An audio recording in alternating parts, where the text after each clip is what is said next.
मित्रांनो, आपण कॉलेजमध्ये असताना जेव्हा हॉस्टेलमध्ये असतो त्यावेळी आपल्याला पर्टिक्युलर आपल्या सब्जेक्टमध्ये फुल मार्क, आउट ऑफ मार्क कसे घ्यायचे या व्हिडिओमध्ये आपण तेच डिस्कस करणार आहे. हॉस्टेलचा विषय आला ना, कारण खूप मुलांचं कमेंट असतात, मुलं सांगतात की सर हॉस्टेलमध्ये आहे, अभ्यासच होत नाही, मुलं अभ्यास करू देत नाही किंवा स्पर्धा चालते आणि त्याच्यामुळे हॉस्टेलमध्ये अभ्यासच होत नाही. अभ्यास हॉस्टेलमध्ये सगळं करून, सगळे मुलं हे ते सगळं मॅनेज करून कसं टॉप करायचं, कसे विषयांमध्ये आउट ऑफ मार्क घ्यायचे, छोटे छोटे स्ट्रॅटर्जी सांगतो, हलक्या फुलक्या फॉलो करा, शुअरली तुम्हाला रिझल्ट येईल.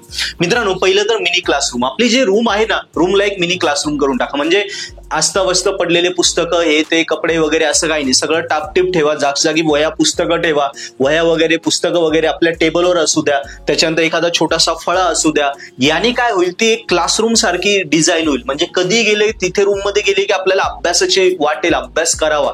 येस, इकडे तिकडे अस्ताव्यस्त कपडे बिडे पडले, घाण आहे सगळी, तर तिथे फक्त राहण्यासाठी राहील. गेले, आंघोळ केले, कॉलेजला गेले, झोपले, एवढं नाही. पण तेच सगळं टापटीप असलं, प्रॉपरली असलं, पुस्तकं आहेत, काही उघडून ठेवलेले आहे, वह्या आहेत, प्रॉपरली पेन ठेवलेला आहे, छोटासा बोर्ड आहे, काही एकमेकांशी डिस्कस करून तिथे तुम्ही लिहू शकता, ग्रुप स्टडी करू शकता. असं प्रॉपर आपली रूम प्रॉपर ठेवा, जेणेकरून हॉस्टेलमध्ये रूम प्रॉपर असली तर ती एक मिनी क्लासरूम तयार होईल आणि तिथे अभ्यासाचे डिस्कशन्स होतील, अभ्यास होतील.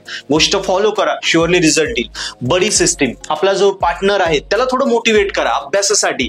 तुम्ही अभ्यास करताय त्यालाही मोटिवेट करा. मोटिवेट केल्याने तोही अभ्यास लागेल. किंवा असे पार्टनर शोधा की जे आपले रूम पार्टनर असतील ते टॉपर्स आहे, ज्यांना अभ्यासाची सवय आहे, इतर कुठल्याही गोष्टी घाणेरड्या सवयी नाही, अभ्यासाच्याच ते गोष्टी करतात. असे पार्टनर शोधले तर आपल्याला त्यांच्यासोबत वेळ घालवा, त्यांच्यासोबत तुम्ही राहण्याचं दिवसभर राहा, हॉस्टेलमध्ये राहा, जेणेकरून काय होईल, अभ्यासातच तुम्ही फिरशाल, अभ्यासाच्या चर्चा होतील आणि अभ्यासाची सिस्टीम होईल. ओके. आणि आपला पार्टनर जर तसा नसेल तर त्याला तसं मोटिवेट करा, तोही तसा बनेल. बरोबर तसेच विचार यायला लागतील, तशाच गप्पा होतील, आपण अभ्यासाच्या ठिकाणी अजून प्रोत्साहित होऊ.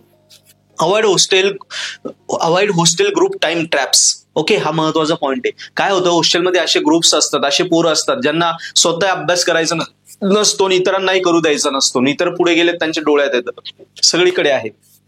सो याच्यासाठी ते पोरं शोधा, हे कोण आहे जे टाइमपास करणारे, आले की आपल्यासोबत येतात, किती वेळ बसतात, गप्पा गप्पा मारतात, आपल्याला घेऊन जातात चहाला, नाश्त्याला, याला त्याला, आणि आपला टाइमपासच करतात. असे पोरं आले ना, स्ट्रिक्टली त्यांना सांगून ठेवा की ह्या वेळी यायचं नाही, किंवा त्यांना डायरेक्ट नसेल सांगतायत तर अवॉइड करा, त्यांच्यापासून दूर राहा.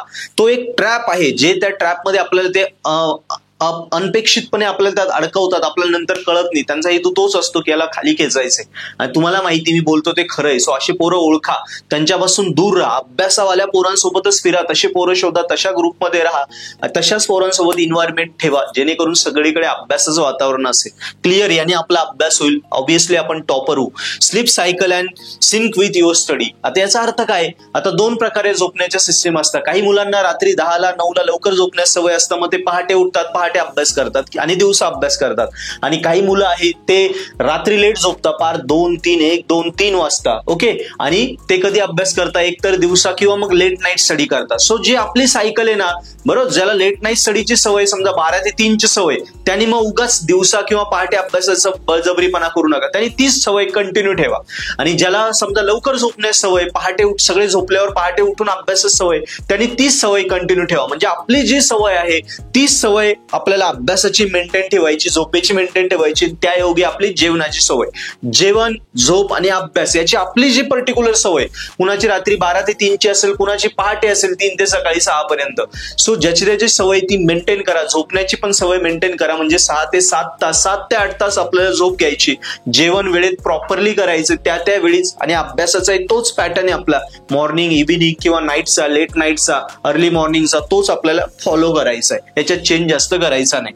नंतर आला record your self and create study plan. म्हणजे काय, या सोमवारी आपण डिसाईड करून ठेवायचं, स्टडी प्लॅन म्हणून ठेवायचं, 8 दिवसात आपल्याला काय काय विषय संपवायचे आहे, काय काय स्टडी करायचंय, सोमवारी काय, मंगळवारी काय, बुधवारी काय, गुरुवारी काय, हे सगळं पुढच्या रविवारपर्यंतचं लिहून ठेवायचं. आणि रविवारच्या दिवशी आपल्याला, नेक्स्ट मंडेच्या दिवशी आपल्याला ट्रॅक करायचंय की याच्यातलं कुठलं झालं, टिक करा, नाही झालं त्याला अनटिक करा, किती झालं, हा विषय ठरवला, त्याच्यातला हा पॉईंट ठरवला होता, झाला का, टिक करा. म्हणजे आपल्याला ट्रॅक राहील की ह्या सब्जेक्टमध्ये मला एवढे पॉईंट्स करायचे, काय झाले हे लिहून काढा. ती एक एक्सेल बनवा, ओके, किंवा एक चार्ट बनवा. या युनिटमध्ये हे पॉईंट करायचे झाले की नाही, टिक टिक, हे आधीच म्हणजे पूर्ण आठवडाभराचं शेड्यूल या रविवारी किंवा रविवारी लिहायला लागलं तर रविवारी सुट्टी असते, रविवारी लिहून काढा. संध्याकाळी झोपण्याच्या आधी 1 तास बसा, व्यवस्थित विचार करा, ते लिहून काढा आणि पुढच्या रविवारी संध्याकाळी झोपण्याच्या आधी ते 1 तास चेक करायचं काय काय झालं काय काय नाही. यांनी काय होईल, आपण ट्रॅकवर राहू, आपल्याला कळेल. जसं एखाद्या वेळेस घरी सांगता बघा, तू काय काय खर्च केला तो हिशोब लिहून ठेवत जा. 10 रुपये समजा चहाला गेले, 20 रुपये आज नाश्त्याला गेले, हे लिहिल्याने काय होतं, आपल्याला कळतं आपला खर्च कुठे झाला. त्या पद्धतीने लिहिल्याने ते ट्रॅक ठेवल्याने तुम्हाला कळेल तुमचा किती वेळ वाया जातोय आणि किती वेळ अभ्यासाला जातोय, जेणेकरून तुम्ही ट्रॅकवर राहाल. वाया जाणारा वेळ तुम्ही अजून अभ्यासाला वापरशाल. तुम्ही काय करता आठवड्याभरात हे तुम्हाला कळेल आणि अभ्यास आपोआप होईल, त्या विषयांना फुल मार्क पडायला जातील. लास्ट पॉइंट आहे सेलिब्रेट स्मॉल विन्स. म्हणजे काय, छोटे छोटे युनिट टेस्टला चांगले मार्क पडले, छोटं सेलिब्रेशन करा. केक वगैरे, छोटासा केक भेटतो, पेस्ट्री वगैरे तो घ्या, चॉकलेट खा, काही पण छोटे छोटे सेलिब्रेशन्स करा. काही एखादा युनिट आहे, एखादा युनिट आपल्याला भारी झाला, आपण 4 तास ठरवलं होतं, 3च तासात झाला, छोटं स्वतःला पार्टी द्या छोटीशी, एखादा लस्सी पिऊन घ्या, काही पण करा, तुम्हाला जे वाटतं ते. फिरून यायचं, फिरून या, मूवी बघायचं, मूवी बघून या. म्हणजे छोटे छोटे युनिट टेस्ट मध्ये आले, मार्क आले, एखाद्या कॉलेज टेस्ट मध्ये आले, सो जे काही छोटे छोटे जे विन झाले त्यांना सेलिब्रेट करा. त्यांनी काय होतं, आपण मोटिवेट होतो, आपल्याला भारी वाटायला लागतं ना, आपोआप आपण अभ्यासावर लागायला लागतो. मित्रांनो, या छोट्या छोट्या मी 6 स्ट्रॅटेजी सांगितल्या, रिव्हाइज करून द्या, फॉलो करा. शुअर शॉट हॉस्टेलमध्ये राहून सुद्धा आपण टॉप करू शकतो, प्रत्येक विषयात आउट ऑफ मार्क घेऊ शकतो. पहिलं तर आपल्याला आपली आपली जी रूम आहे ती टापटीप ठेवायची, अभ्यासाची सिस्टीम असेल तशी अभ्यासासारखी डिझाईन करायची, किंबहुना मिनी क्लासरूम बनवायची.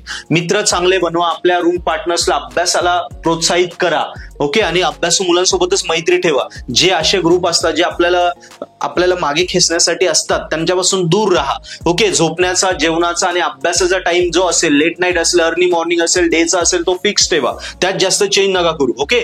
आठवड्याभराचा रविवारी शेड्यूल लिहून काढायचा, पुढच्या आठवड्यात काय अभ्यास करणार आहे आणि पुढच्या रविवारी तो ट्रॅक करायचा, काय काय झालं काय काय नाही. त्यातून तुम्हाला कळेल कुठे टाइम वेस्ट जातोय, कुठे टाइम आपला वापरला जातोय, क्लिअर. आणि लास्ट, छोटे छोटे जे विन झाले ना ते सेलिब्रेट करा. काही ठरवलं होतं ते झालं की छोटे छोटे सेलिब्रेशन्स करा, स्वतःला थोडे ट्रीट द्या, त्यांनी भारी होतो माणूस, कॉन्फिडंट होतो आणि आरामात आपण अभ्यासावर आपलं लक्ष जातं. सो मित्रांनो, या 6 स्ट्रॅटेजी मी सांगितलं त्या फॉलो करा आणि या अभ्यास करता करता इंजिनिअरिंग मध्ये खरोखर स्कोरिंग करायचं असेल तर नक्की आपलं परफलेट ऍप्लिकेशन डाउनलोड करा.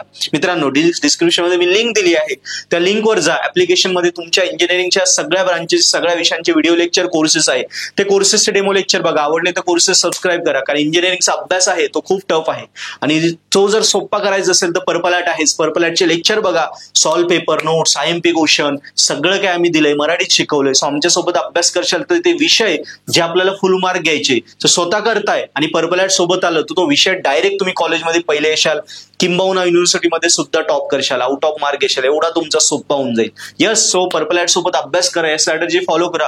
हॉस्टेलमध्ये आपण गॅरंटेड स्कोरिंग करूया. थँक्यू.